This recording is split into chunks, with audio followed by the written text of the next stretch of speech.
ஒரு பள்ளியில் ஆண்டு விழா நடத்த முடிவு செய்கிறாங்க. அப்போ அந்த பள்ளி தலைமை ஆசிரியர் என்ன பண்ணுறாருன்னா, கலை நிகழ்ச்சி நடத்தக்கூடிய ஆசிரியரை கூப்பிட்டு, இதை பாருப்பா, இந்த வருஷம் நம்ம பள்ளியில் வந்து ஆண்டு விழா நடக்குது, அதனால் நீ தான் நல்ல விதமாக சிறப்பாக இருந்து நடத்தி கொடுக்கணும், புரிஞ்சுதா, அது உன்னுடைய பொறுப்பு அப்படின்னு சொல்லி ஒப்படைச்சிடுறாரு. அந்த பள்ளி கலை ஆசிரியரும் என்ன நாடகத்தை போடலான்னு ஒரு முடிவு பண்ணுறாரு. அப்போது பாஞ்சாலி சபதம் அப்படின்னு ஒரு நாடகம் அவருக்கு முடிவுக்கு வருது. அது அந்த ஸ்கூல் வந்து பார்த்திங்கன்னா பசங்க மட்டுமே படிக்கக்கூடிய ஒரு ஸ்கூலு அப்படின்றதுனால பாஞ்சாலிக்கு ஆள் கிடையாது. பையனை தான் லேடி வேஷம், அதாவது பொண்ணு வேஷம் போட்டு நடிக்க வைக்கணும், அப்படி ஒரு சூழ்நிலை. அதே மாதிரி பாஞ்சாலியா ஒரு பொண்ணும், துச்சோதனா ஒரு பையன், ஒரு குண்டான பையனையும் தேர்வு செய்கிறாங்க. இதில் என்ன ஒரு ட்விஸ்ட் அப்படின்னா, துச்சோதனா நடிக்கிறவனும் பாஞ்சாலியாக நடிக்கிறவனும் ரெண்டு பேருமே பேசிக்க மாட்டானுங்க, எப்போ பார்த்தாலும் சண்டை போடுறாங்க. அப்பேற்பட்ட ஆட்களை இவர் நடிக்க வைக்கிறார்.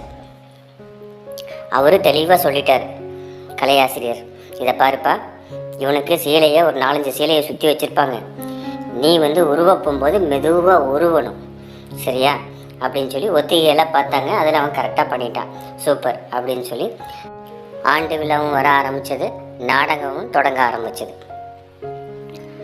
நாடகம் தொடங்க போகும்போது இந்த குண்டு பையன் என்ன பண்ணான்னா, மெதுவாக உருவிடான்னு சொன்னால் இவன் வேகமாக உருவ ஆரம்பிச்சிட்டான் சேலையை. வேகமாக உருவ போகும்போது என்ன போச்சுன்னா, அவனுக்கு ஒவ்வொரு சேரையாக போய் கடைசியில் வந்து அவன் டவுசரோடு நின்றுட்டு இருந்தான். டவுசரோட நின்னதை பார்த்து எல்லாரும் சிரிக்க ஆரம்பிச்சிட்டாங்க.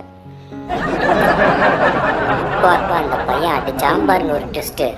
கண்ணா, கருணையின் மன்னா, என்னை சீலையை கொடுத்து என் மானத்தை காப்பாற்றுவாய் என்று நினைத்தேன், ஆனால் என்னை ஆணாகவே மாற்றி டவுசரை கொடுத்து என்னை காப்பாற்றி விட்டாய், நன்றி கண்ணா, நன்றிண்ணா.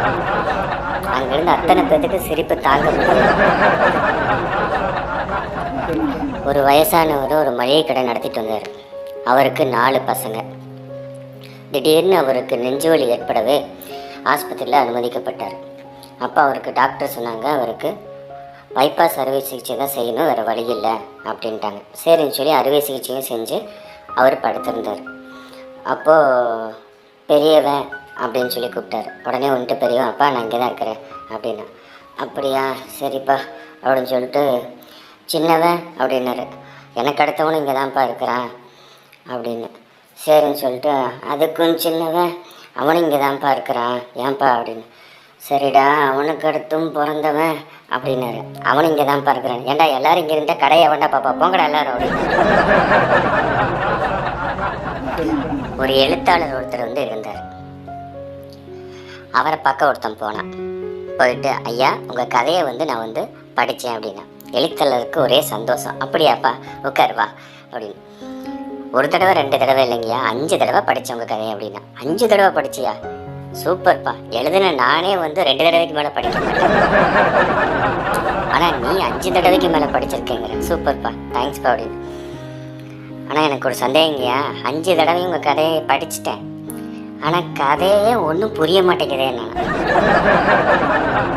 ஒரு கணவன் மனைவியை பார்த்து சொல்கிறான், உளுந்த வடை செய்டி, எனக்கு உளுந்த வடை சாப்பிடணும் போல ஆசையாக இருக்குது, நீ செஞ்சு வை, நான் நைட்டு வந்து சாப்பிட்டுக்கிறேன் அப்படின்னு சொன்னான். திரும்பி வந்து பார்த்தவனுக்கு ஒரே ஒரு வடை மட்டும் தட்டில் வச்சுருந்தாப்புல. அதை பார்த்த வீட்டுக்காருக்கு ஒரே ஆச்சரியம், என்னடி ஒரே ஒரு வடை மட்டும் வச்சுருக்கேன், மொத்தம் எத்தனை வடை சுட்டேன்? 30 வடை சுட்டாங்க அப்படின்னு. 30 வடை சுட்டையா? ஏன்னா ஒரே ஒரு வடை தான் இருக்குது, பாக்கி வடையெல்லாம் எங்கே அப்படின்னா. மனைவி சொன்னா, தின்னுட்டாங்க அப்படின்னா. தின்னுட்டேன்? எப்படி 30 வடையும் தின்ன? இந்த இப்படி தாங்கன்னு சொல்லி அந்த வடையும் சேர்த்து சாப்பிட்டுட்டான். ஒருத்தர் நண்பன்ட்ட சொல்லியிருக்கான், என் வீட்டுக்காரியோட ஒரே டார்ச்சர் தான் அப்படின்னு. ஏன்டா என்னாச்சு அப்படி? அடா போன வாரம் தான் 200 கேட்டால் இப்போ 500 கேட்குறாடா அப்படி. அப்படி என்னடா செலவு பண்ணுறா, நீ அதை பற்றி கேட்க வேண்டியதானே, எதுக்கு செலவு பண்ணுற, என்ன செலவு பண்ணுற அப்படின்னு. நான் எதுக்குடா அதை பற்றி கேட்கணும் அப்படின்னு. நீதான்டா சொன்னேன் காசு கேட்டே இருக்கிற அப்படின்னு. நான் காசு கொடுத்தாதான்டா அதை பற்றி கேட்குறக்கு. அவள் கேட்பா, ஆனால் நான் தான் காசே கொடுக்குறது இல்லையே. டாக்டர்கிட்ட வேகமாக வந்து, டாக்டர் எனக்கு ப்ரெஷர் அதிகமாக இருக்குது அப்படின்னா. உடனே டாக்டர் கேட்டார், லோ ப்ரெஷரா ஹை ப்ரெஷரா அப்படின்னாரு. டாக்டர் எனக்கு லோ ப்ரெஷரும் இல்லை ஹை ப்ரெஷரும் இல்லை, என் வீட்டுக்காரம்மா ப்ரெஷர் தான் டாக்டர் ஓவராக இருக்கு.